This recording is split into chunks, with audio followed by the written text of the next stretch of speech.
stullarda sifati zo'ridan izlagan obunachilarimiz uchun qadrdonlar, eng zo'r stul ishlab chiqarish sexiga yetib kelganmiz. Bu yerda donaga bas, sifatga ishlashar ekan.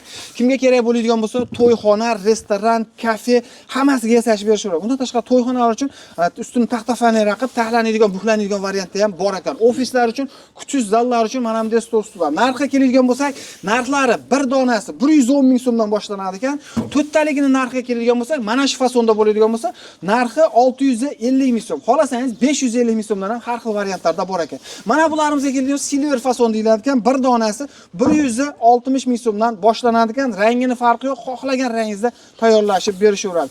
Mana bular to'yxonalarga, to'y va marosimlarga juda ham zo'r. Arenda stul qilib ishlasangiz zo'ridan bo'ladi. Donasi 140 ming so'mdan. Agarda sizga shunaqangi laminatli variantda qilib beradigan bo'lsa, narxi 1 million qancha edi? 400 ming so'm. Agarda xon taxtasi, taxta faneradan bo'ladigan bo'lsa, narxi ozgina qo'shiladi ekan. Kimga shunaqangi eng arzon narxlarda sifati zo'r, yana bir marta aytaman, sifati zo'r stul kerak bo'lgan bo'lsa, pastdagi nomerlarga aloqaga chiqaverasizlar. Manzil Farg'ona bo'yida Dehqonobod, dastavkalar butun O'zbekiston bo'yicha kelishilgan narxlarda.